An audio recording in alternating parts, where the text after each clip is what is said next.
Hello guys, this is knowledge topper. और आज की वीडियो में हम बात करने वाले हैं मोटिवेशनल थ्योरी के बारे में। और उसका एक अहम पार्ट जो है वो है हर्ज़बर्ग 2 फैक्टर थ्योरी। अच्छा, ये थ्योरी थोड़ी इंटरेस्टेड है, हम समझते हैं बिल्कुल सीधे तरीके से, लेकिन बेसिकली थोड़ी सी समझने में थोड़ा इसको इंटरेस्ट आता है इंसान को जब समझता है। तो आप जैसे जैसे वीडियो देखेंगे तो आपको इसके अंदर इंटरेस्ट आएगा। अब देखिए जी, इसने दो हिस्सों में बांट दिए हैं। एक होती है जी हाइजीन फैक्टर और एक होते हैं मोटिवेटर्स। हाइजीन फैक्टर क्या होते हैं? वो फैक्टर होते हैं जिससे डिससेटिस्फेक्शन एम्प्लॉय को नहीं होता। एम्प्लॉय को दो चीज़ होती है, सेटिस्फेक्शन और डिससेटिस्फेक्शन।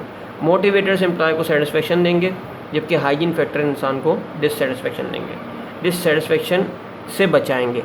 डिससेटिस्फेक्शन मतलब यानी अगर मैं एक एम्प्लॉय हूँ तो मुझे किस तरीके की चीज़ चाहिए सेटिस्फेक्शन को लेने के लिए, डिससेटिस्फेक्शन को दूर करने के लिए।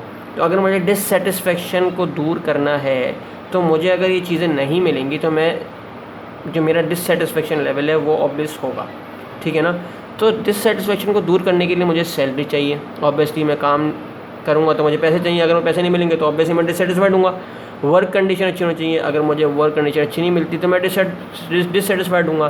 कंपनी पॉलिसीज़ होती हैं, किस तरीके की कंपनी की पॉलिसीज़ हैं, मेरे से मैच कर रही हैं नहीं कर रही हैं, तो ऑब्वियसली अगर कुछ भी गड़बड़ होगी तो मैं डिससेटिस्फाइड हूँगा। सुपरविजन मुझे चाहिए, जॉब सिक्योरिटी मुझे चाहिए कि भाई मेरी जॉब तो हो ना यार। तो ये सारे हाइजीन फैक्टर्स इसने हर्ज़बर्ग ने अपनी 2 फैक्टर थ्योरी में कहे हैं। 2 फैक्टर मतलब एक हाइजीन और एक मोटिवेटर्स। तो ये हाइजीन फैक्टर्स हो गए। अब जो दूसरी है वो है मोटिवेटर्स, यानी ये इंट्रिंसिक भी कहलाते हैं और इसके अंदर जो है वो सेटिस्फेक्शन होता है। ऊपर डिससेटिस्फेक्शन से बचाया जाता है, यहाँ पे सेटिस्फेक्शन मिलता है। डिससेटिस्फेक्शन का मतलब सेटिस्फेक्शन बिल्कुल और हरगिज़ नहीं है। तो मोटिवेशन फैक्टर्स जो हैं वो जो 5 जो फैक्टर्स हैं, अचीवमेंट हो गया, रिस्पॉन्सिबिलिटी हो गया, ग्रोथ हो गया, रिकग्निशन हो गया, एडवांसमेंट हो गया। आप बिल्कुल इस तरीके से समझिए कि मोटिवेटर्स में आपको अप्रिसिएशन मिल रही है, आपको कोई ऐसा रिवॉर्ड नहीं मिल रहा जो कि टेंजिबल हो, ठीक है ना। आपको मोटिवेशन देने के लिए ये सारी चीज़ें ज़रूरी हैं। जबकि 2 तरह के एम्प्लॉयज़ होते हैं। एक एम्प्लॉयज़ जो कि हाइजीन फैक्टर से मोटिवेट होते हैं, यानी सेटिस्फाइड तो नहीं होंगे वो, मोटिवेट तो नहीं होंगे वो, लेकिन डिससेटिस्फाइड भी नहीं होंगे। जबकि मोटिवेटर्स जो होते हैं वो एक एम्प्लॉय को मोटिवेट करते हैं। अचीवमेंट जो होती है उनकी, रिस्पॉन्सिबिलिटी होती है उनकी, ग्रोथ, रिकग्निशन, एडवांसमेंट, ये सारे फैक्टर्स ऐसे हैं कि जो एक एम्प्लॉय की मोटिवेशन के लिए ज़रूरी होते हैं और उन सब चीज़ों से उनको सेटिस्फेक्शन मिलता है। तो ये सारी जो है वो 2 हिस्सों में बांटा है।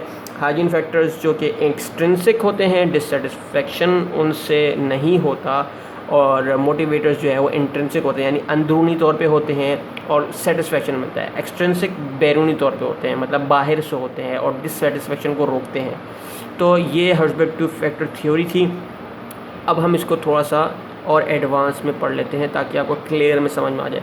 देखिए जी, ट्रेडिशनल व्यू था सेटिस्फेक्शन और डिससेटिस्फेक्शन से रिलेटेड कि फैक्टर्स जो हैं leading to satisfaction are different from those cause dissatisfaction. जैसे कि मैंने आपको बताया कि फैक्टर्स जो हैं वो मुख्तलिफ हैं, जो कि सेटिस्फेक्शन देते हैं और जो कि डिससेटिस्फेक्शन से बचाते हैं, सही है ना। तो जो डिससेटिस्फेक्शन से बचाते हैं ज़रूरी नहीं कि वो सेटिस्फेक्शन भी दें।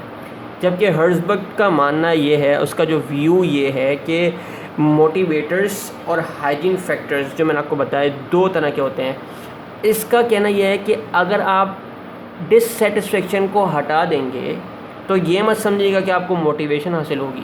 डिससेटिस्फेक्शन सिर्फ डिससेटिस्फाइड एम्प्लॉयज़ की डिससेटिस्फेक्शन को कम करने के लिए होते हैं, मोटिवेशन देने के लिए नहीं होते। जबकि जो मोटिवेशन फैक्टर्स होते हैं, मोटिवेटर्स जो मैंने आपको 5 मोटिवेटिंग फैक्टर्स बताए हैं, अचीवमेंट, रिस्पॉन्सिबिलिटी, ग्रोथ, रिकग्निशन, तो वो जितने भी फैक्टर्स हैं वो ज़रूरी है एक एम्प्लॉय को मोटिवेट करने के लिए। अगर वो फैक्टर्स नहीं होंगे तो एम्प्लॉय मोटिवेट नहीं होगा। जबकि अगर वो हाइजीन फैक्टर, जो एक्सट्रिंसिक फैक्टर्स हैं, बैरूनी और बाहर से जो फैक्टर्स हैं, अगर वो होंगे तो एक एम्प्लॉय को डिससेटिस्फेक्शन भी नहीं होगा। मतलब गुजारे लायक काम चलता रहेगा, लेकिन अगर वो भी आप ना देंगे तो एम्प्लॉय डिससेटिस्फाइड हो जाएगा। तो दोनों ही इम्पॉर्टेंट है, लेकिन कंडीशन डिपेंड करती है कि आप एम्प्लॉय को मोटिवेट करना चाहते हैं या आप खाली उससे डिससेटिस्फेक्शन को दूर करना चाहते हैं। ये डिपेंड करता है आपके एम्प्लॉय के ऊपर। तो आप अपने एम्प्लॉय को समझिए किस तरीके का आपका एम्प्लॉय है, उस हिसाब से आपने उसको डील करना है। तो ये थी हर्ट्ज़बर्ग की 2 फैक्टर थ्योरी, जिसमें हमने आज बात की हाइजीन फैक्टर की और मोटिवेटर्स की।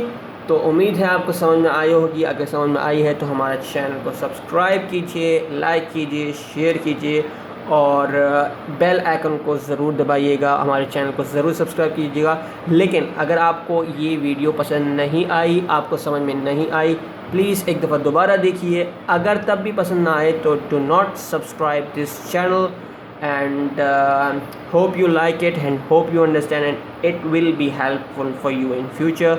Thank you very much जी, अल्लाह हाफिज़।